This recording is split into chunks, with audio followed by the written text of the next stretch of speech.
Rome, 200 AD, 450,000 professional soldiers, 30 legions on active duty. The most powerful military machine in history. Unconquered, undefeated. The annual cost, $2.5 billion, 70% of the entire government budget. Every year, for 2 centuries, this worked. War was profitable.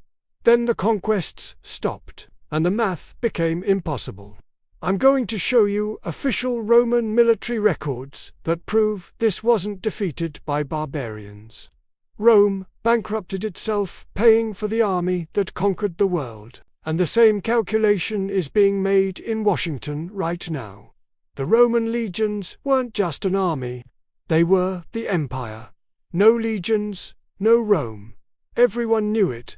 The emperors knew it, the Senate knew it, the soldiers knew it.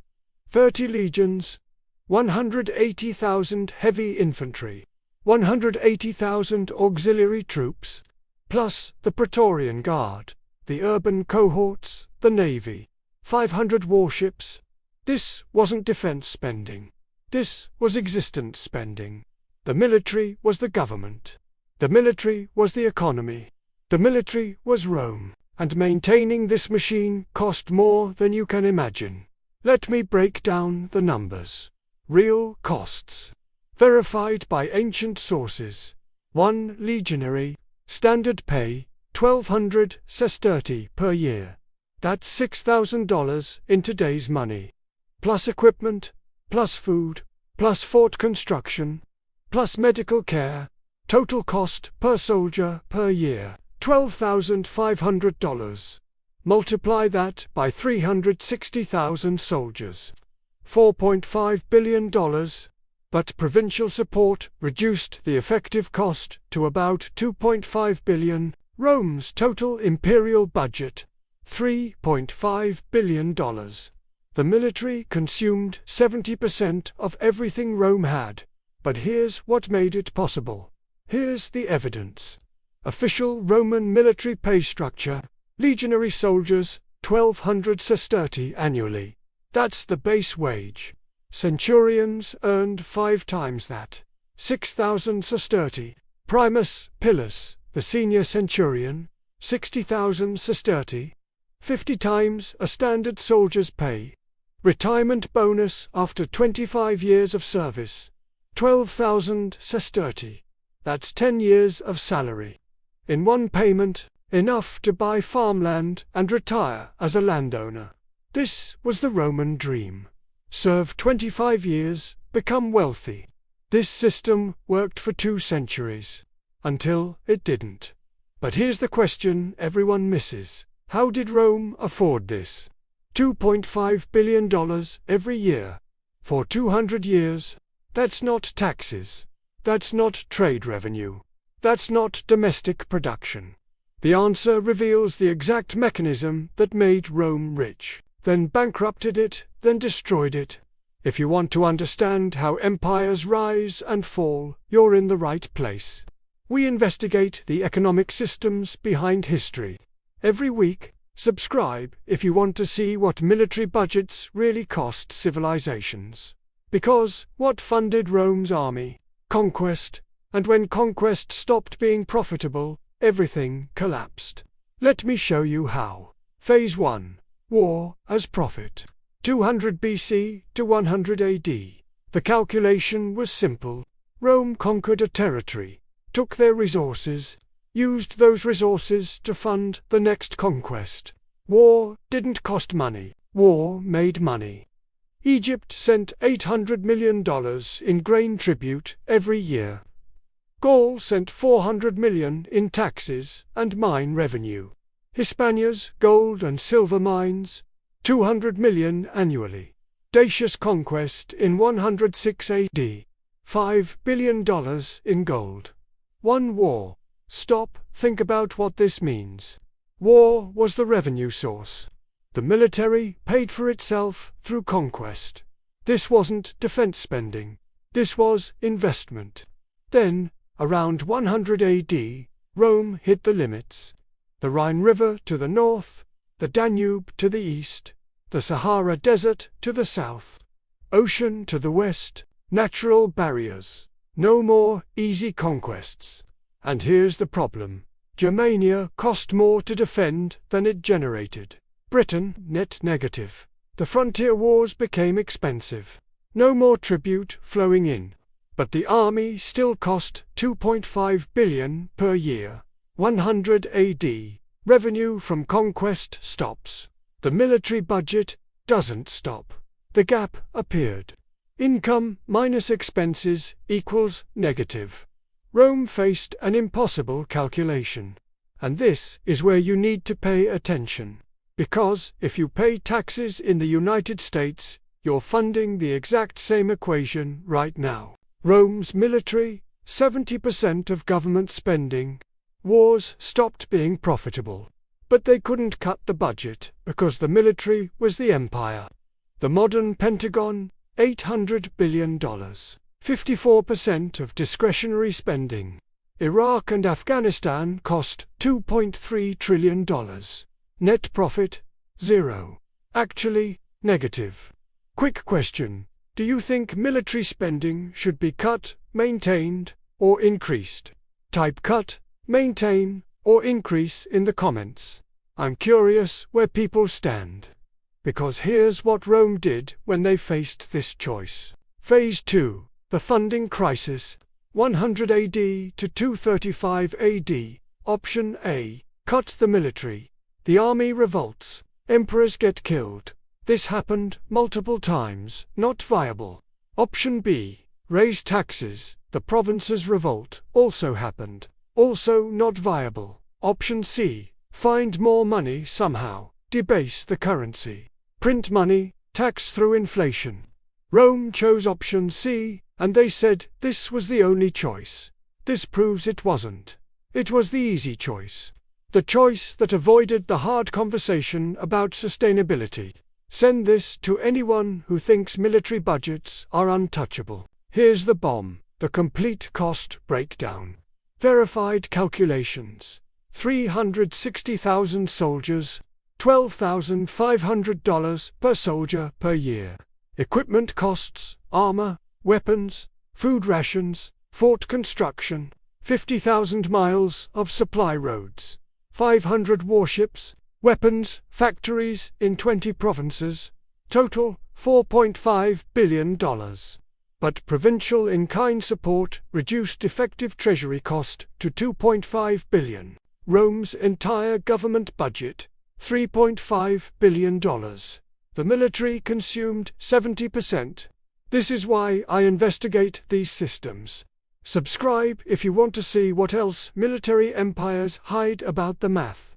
Because what happened next? They couldn't pay it anymore. Phase 3. Desperate solutions. 235 AD to 476 AD. Solution 1. Debase the currency. The denarius went from 95% silver to 5%. Inflation exploded. Soldiers refused payment in worthless coins, mutinies. Solution to hire barbarians, cheaper than legion. No pension after 25 years, no equipment costs, just pay them per campaign. Wait, stop. You see what happened here? They replaced professional Roman soldiers with Germanic mercenaries to save money. The army that conquered the world. Outsourced, for budget reasons. And those mercenaries eventually realized they didn't need Rome. They just took it. So where did $2.5 billion per year actually go? Follow the money. Soldier wages, $1.8 billion. That's direct payment to 360,000 men. Equipment and supplies, $400 million. Armor, weapons, food, medical supplies, fort construction and maintenance, $200 million, 30 fortress cities, each one a small town. Campaign costs, $100 million. Moving armies, siege equipment, emergency funding. But here's what people miss. Rome didn't just pay for soldiers. Rome paid for the largest logistics network in history. Roads, supply depots, messenger systems, military hospitals. The army wasn't an expense. The army was the empire. And when Rome couldn't afford it, the empire ended. Let's talk about Marcus Valerius' 42nd Legion. 25 years of service. His wage, 1,200 sesterti per year, $6,000 in modern money. He marched 16-hour days in 60 pounds of armor, built his own fort every night, survived 14 campaigns, watched 30% of his century die, 80 men became 56. Retirement bonus, 12,000 sesterti, $60,000. He bought farmland, became a landowner, the Roman dream, but by 260 AD, that same bonus bought 1/10 the land. Debased currency. Veterans who served 25 years ended up poor. The army that conquered 3 continents couldn't retire with dignity. And here's the part about you. Because I saved the most revealing comparison for last. A chart that shows the exact same calculation happening in 2025. Rome, 180 AD. 70% military spending. Conquests end. Revenue stops, can't cut budget. Choose inflation. United States, 2024, 800 billion military budget. 54% of discretionary spending. Wars lose money. National debt grows. Different empire, different technology, same equation, and the pattern. It ends the same way every time. Let me show you the numbers. Here's the 2024 data. Official U.S. Department of Defense budget. $800 billion per year. That's 54% of discretionary federal spending. Not total spending discretionary. The money Congress actually votes on. Total revenue, 4.4 trillion. Military, 800 billion. Entitlements, 1.5 trillion. Interest on debt, 800 billion. Remainder for everything else, 1.3 trillion. They don't teach this breakdown in school. They don't want you running the numbers. Now you know what Pentagon planners know. The math doesn't work long term.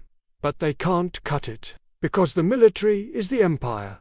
Sound familiar? The comparison is exact. Rome, 200 AD, 2.5 billion military budget. USA, 2024, 800 billion military budget. 1.5 trillion discretionary budget. Rome, wars become unprofitable. Choose currency debasement. USA, Iraq, and Afghanistan cost 2.3 trillion. Net profit, negative. National debt, 33 trillion. Check your tax statement. 54 cents of every discretionary dollar funds the military. The same equation. Send this to someone who needs to understand where their taxes actually go. Have you, or someone you know, served in the military? What's your take on the budget? Share below. Rome faced a choice in 180 AD. Option A. Cut the military. Lose the empire. Option B. Raise taxes. Civil war. Option C. Expand money supply. Inflation. Slow collapse. Rome chose C. Got 50 years. Then collapsed anyway. You will live through this pattern. The American empire. Whatever comes next. The question is whether you'll recognize the mechanism. Subscribe if you want to understand the economic forces before they collapse empires. I investigate what history tries to hide. Every week, because the math hasn't changed in 2,000 years. So now you know. Rome's army cost 70% of the budget. When war stopped being profitable, they couldn't cut it. They chose inflation instead. It bought them 50 years. Then the empire ended. Here's my controversial take. Military spending isn't about defense. It's about maintaining empire. And empires are expensive. I think modern Pentagon budgets serve the same purpose Roman legions served. Power projection, not protection. Tell me I'm wrong in the comments. But you can't unknow this now. Every defense budget debate, every "we need to increase military spending" speech, you'll see the Roman calculation. You'll recognize the pattern. What will you do with this knowledge? Because 2,000 years of evidence is showing you the outcome. 3 pieces of verified evidence. 3 sources. 1 pattern. Rome maintained the greatest military in history for 2 centuries, then the math stopped working. 50 years later, gone. The timeline is precise. The mechanism is documented. The modern parallel is undeniable. This isn't speculation. This is economics. What empire economy should I investigate next? Drop your suggestion below. But the military budget is only part of Rome's economic story. Because while they were paying $2.5 billion for the army, they were also paying another expense. Rome's entertainment industry. Gladiators. The Colosseum. $100 million per year.